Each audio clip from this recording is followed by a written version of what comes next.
Eu sou o Felipe Carnevale. E eu sou o Daniel Henry. E hoje vamos falar sobre rotacional de um campo vetorial. Antes de falar sobre o rotacional, vamos falar sobre o que é um campo vetorial. Um campo vetorial é uma construção em cálculo vetorial. Ele associa um vetor a todo ponto de uma variedade diferenciável. Ou seja, um campo de vetores é uma função vetorial que associa um vetor a cada ponto P de xyz do espaço xyz. Observe a fórmula genérica. Quando as funções componentes f, g e h são associadas a um ponto p, x e y, fornecem o valor de cada componente do vetor na direção y e jk, sendo estes vetores unitários na direção e sentido do eixo z positivo, respectivamente. Geralmente, suas aplicações são na física, uma vez que são usados para determinar a direção de um fluido se movendo pelo espaço ou o comprimento e direção de alguma força. O rotacional corresponde a uma transformação linear de um campo de vetores em outro campo vetorial, ou seja, a cada ponto do espaço onde definimos o rotacional, ele será dado por um vetor, eis o símbolo da rotacional.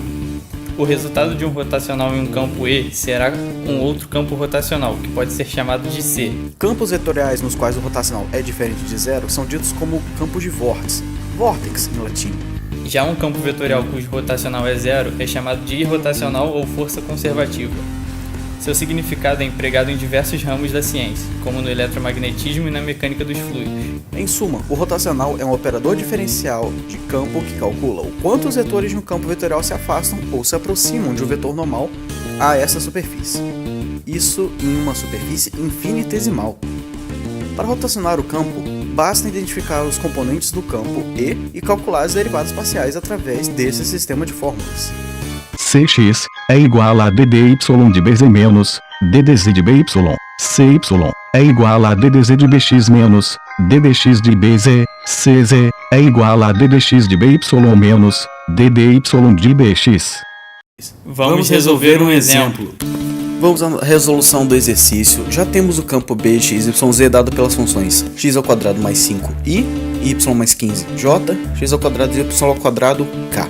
E esse é um exercício fácil, porque, pensa bem, o que você precisa descobrir para realizar o rotacional? Lembra da fórmula que o rotacionaldo falou? É essa mesmo, vamos deixar ela aqui no canto. Temos que descobrir quem são os componentes bx, by e bz. E jk já estão indicando eles. Olha eles aqui, bx, by e bz. Agora vamos aplicar as derivadas parciais para assim descobrir nosso novo campo C, ou seja, cx, cy e cz. Vamos lá, derivada de b de z em relação a y, bz está aqui, y abaixa um grau e a constante que está multiplicando ele permanece, menos a derivada de b de y em relação a z, b de y não tem nenhum z, então só zero, nenhuma constante está multiplicando z, então constante, essa derivada vai para zero. Vamos aplicar as mesmas coisas aqui nas outras, b de x em relação a z, b de x não tem nenhum z, vai para zero, b de z em relação a x, aqui agora a gente tem x abaixa um grau e a constante y² que está multiplicando x mantém. E c de z, b de y em relação a x, b de y não tem x, zero, e b de x em relação a y, b de x não tem y, zero. Nosso cz deu zero. Então assim que vai ficar nosso novo campo. x² y y mais, abre parênteses aqui, menos xy² j mais 0k, né? Ok. E no final temos isso aqui, x² y menos xy² j. Esse é o nosso campo. Pegando o campo elétrico em um certo ponto, temos a equação, que é a lei de Coulomb. Aplicando o rotacional nessa equação, iremos obter o operador rotacional está atuando em R, então iremos inserir ele dentro da integral, pois são derivadas que atuam na nossa variável R. Portanto, chegamos à equação. Portanto, o rotacional em coordenadas cartesianas de R menos R' sobre módulo de R menos R' ao cubo é esta matriz, onde iremos chamar R ao cubo de... Fazendo o determinante da matriz, obtemos...